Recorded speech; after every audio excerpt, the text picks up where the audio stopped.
68 years old, si Brother Ovel, nga taga Leyte, magpabunyag sad siya nako karong Merkules. Dili aron kinsay mo daog sa atong lantugi, dili na maayo. Kung unsa ang kamatuoran, may akong isulti ninyo. Ug mao ni wa ni Pastor Bainting. Kay damgo ra man ang iyahan. Ya kini di na ni damgo.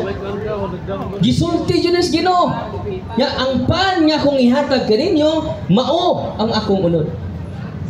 Ang bino nga akong ihatag kaninyo, mao ang akong dugo. Ningon ang mga Hudiyo, sa unsa man pagiha nga imong ihatag imong unod, among kanon. Gitubag ka na sa Last Supper. Sa unsang pagiha ihatag niya yang unod, ang iyang dugo para nato. Nikuha siya og panganubingon siya, kini mao ang akong unod. Di ba? Iyang gihimo ang tubig nga bino, literal nga bino, because of His power. He created the whole world by His word. Iyang gibuhat ang tanan, pinaagi sa iyang pulo. Yun ang nakagamhanan ng Ginoo. Pag ingon na, this is my body, o simingog, it seems my body. Murag akong lawas. No? Nagkaroon, gisuportaan ba ni kining gisultis Ginoo nya siya mao ang pan nagikan sa langit, dunay sa kapari kaya nagduha-duha sa 8th century. Kano sa? Dito kini nahitabo sa Lanciano, Italy. So sa mga Katoliko mo mahibaw nini, angay mo mahibaw nini. Kaya ako ipakita ninyo ang dokumentary makisunan. O sa kapari, yung dagduha-duha siya. Ngayon, inigtilaw niya sa paan-paan gapoy lami. Inigtilaw niya sa bino gapoy lami. Unang usa kapari, nga wa na mo tuo sa pagtulunan sa simbahan. O sinitabo, hapit umudlat niyang matas kalisa. Kaya pag-consecrate niya sa pan, ang tibuok pan, na himong tinuod nga unod ni Kristo nagkadugo. O pag-consecrate niya sa bino, si Bainting nakatugma, murag nagdamgo lang. Si katugo na nato. Muna nga, pag-consecrate niya sa bino, ang bino na himong tinuod nga dugo sa tao. Dili lang ni istorya, dili lang ni damgo. Mga isor, realidad kini. I-search ninyo, i-google ninyo. Kung hindi na ito mga lula, i-google ninyo. Ngayon po mga lula sa bukid, kung sa'y google pa din. Google raman manok among nailhan. So sinita po, mga igsunan, nahunong ang misa. Imagine na kasi yung mga kamot, nagkadugo na yung kamot, nga nagunit sa ostiyas. Kaya ang tibok ostiyas mga igsunan, why nagpabiling ostiyas na himong tinuod nga labas nga unod sa katao nagkadugo. Tumpapakan si Kristo. Nahitabo kini 750 AD. Ato lang i-play ha para makita ninyo. Ato i-play kay kini ato dinhi damgo. Di ba damgo oy. No? Jeremiah 29:8. Dito maminaw sa tong damgo. So, ato i-play bro. Ang Eucharistic miracle sa mga kaigsuonan atong bisgutan ni usa ka milagro nga nagalungtad sa kapin 12,000 katuig diin hangtod karon nagalungtad gihapon. Ang dugo ug unod ni Kristo nga gi-preserve nga anaa karon sa usa ka monasteryo sa Lanciano, Italy, diin gitahod kini sa mga Katoliko. Ang syudad sa Lanciano dito sa Italy nagsugod na og lungtad kaniadto pang mga panahon nga wala pay Kristyanismo. Diin gitawag kini inaksyon. Matod pa sa kasaysayan, ang Romanong senturyon nga si Longinus mao'y mituhog sa kiliran ni Kristo sa dihang namatay na siya. Nagagikan sa syudad sa Lanciano. Hanap na siya o pananaw apan naulian sa dihang napahiran niya ang iyang mata sa iyang kamot nga nasalbigan sa dugo ni Kristo human niya kini dugsa ka sa kiliran. Ug tungod niini nga panghitabo nakabig siya sa Kristyanismo ug namatay nga usa ka martir. Niadtong tuig 750 o usa ka Brazilian monghe nagsaulog sa Santos nga misa ginamit dito sa simbahan sa Saint Lugansian. Ang pare nagsugod og duda sa Santos nga Eucharistia kung unsa ka tinuod nga ang konsagradong hostia mahimong tinuod nga lawas ug dugo sa atong Ginoong Hesukristo. Busa usa ka adlaw niana human niya batbata ang ritual sa pagkonsagra sa hostia, nakita niya nga ang hostia nahimong tinuod nga buhing unod ug ang bino nahimong tinuod nga buhing dugo. Sumala sa pagpanudlo sa Iglesia Katolika na si Kristo ana agayod ug presente nga nagalungtad sa gikonsagrang hostia. Mayon usab ang nahitabo sa bino human kini konsagrahe nahimong tinuod nga dugo sa atong Ginoo. Sulod ug human sa 12 ka siglong milabay, ang mga obispo sa Lanciano mihimog kasiguruhan sa nahitabong milagro.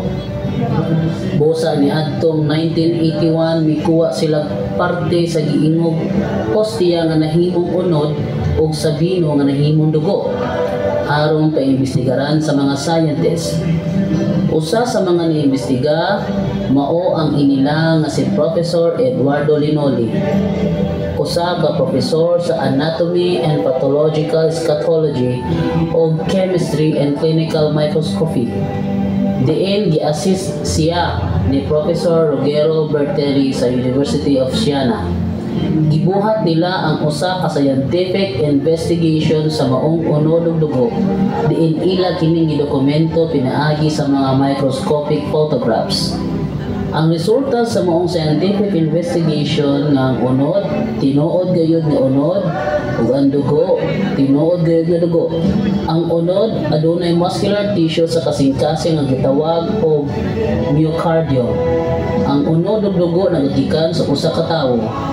Ang unod ug ang dugo adunay managsamang blood type nga type AB.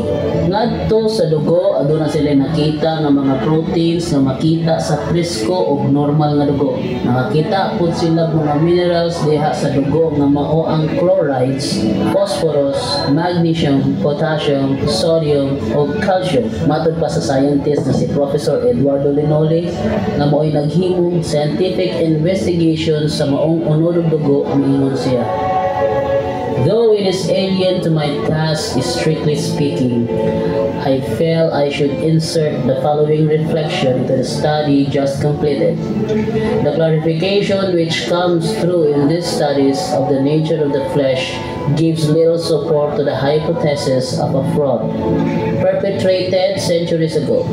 As a matter of fact, supposing that the heart may have been taken from a cadaver, I maintain that only a hand experienced in anatomic dissection would have been able to obtain from a hollow internal organ such a uniform cut as can still be glimpsed in the flesh. Matod pa sa mga scientists nga dili niya trabaho ang magbana-bana og sulti, busa imposible kaayo nga makapuhag slice sa kasing-kasing sama sa gidala nga sample ngadto niya. Ug matod pa jud sa mga scientist nga wala na sa gulag pangilad ang gidala nga sample. Matod pa jud sa mga scientist nga kun masamad kita og mapahiran og dugo ang atong mga biste, ang chemical properties sa usa ka dugo mawala dayon human sa 20 ka minutos ngadto sa tunga sa oras. Ug kun ang dugo wala gi-refrigerate sulod sa usa ka oras o kapin sa oras, muhinay-hinay na kini og kadugda. Ug kun ang dugo gikuha gikan sa patay nga lawas, mawala dayon ang kalidad sa dugo tungod sa pagkadugta. Apan kini nga dugo nagpangidaron og kapin sa 1250 ka tuig ang milabay. Pero anaa gihapon sa maong dugo ang kumpletong properties, chemicals o proteins nga anaa lamang makita sa buhi nga dugo. Ug matod pa sa nahitabong testing, ang dugo wala gayoy sagol nga bisag usa ka preservatives. Pinaagi sa nahitabong milagro dito sa Lanciano, Italy, ipakita gayod ni Kristo ang iyang dakong gugma kanato pinaagi sa papadayag sa iyang unod ug dugo diha sa konsagradong hostia sa Santos nga misa. Ang ang mukaon sa akong unod o inom sa akong dugo may kinabuhi walay katapusan ug banhawon ko siya sa katapusang adlaw. Kay ang akong unod mao ang matuod nga pagkaon, ang akong dugo mao ang matuod nga ilimnon. Ang mukaon sa akong unod o inom sa akong dugo magpabilin dinhi kanako o ako diha kaniya. Katapakpakan na Ginoo. May suon hangtod karon. Rin yung mag-adto Muslansyano Italy hangtod karon manid ako kay milagro until now wa ma-decompose ang ostias na nahimong unod sa tao. 5 years after 5 years ma-decompose man itong unod. Humanta mamatay. Pero karon hangtod karon man dinngad as mga scientists nga hangtod karon wa man ma-decompose. Pusa sakto kayo nagingon ni Kristo sa San Juan 6:27. Ang pagkaon nga akong ihatag kaninyo, pagkaon nga dili madumi. Amen. Atong pagpakan na Ginoo. O dili lang na ha scientific, hindi lang kausa ilagi investigate scientifically. Ang unang investigation nila is 1970. Uban sa gatusan ka mga scientists, gitawag sila secular scientists, dili religious scientists. Pero may bias. Kung sa'yo naitabo, ang ilang conclusion, the flesh is real flesh of human being. Paghibaw nila na sa unsang pagkaunsaha, ng ordinaryong pan na himong tinuod nga unod sa tao. May makahimo niya na gawas kumutuo kita sa gisulti sa atong Ginoong Hesukristo. Amen. Ug mo nituyo nako nganong makiguban ko sa mga pastor aron sila maka-appreciate dining mga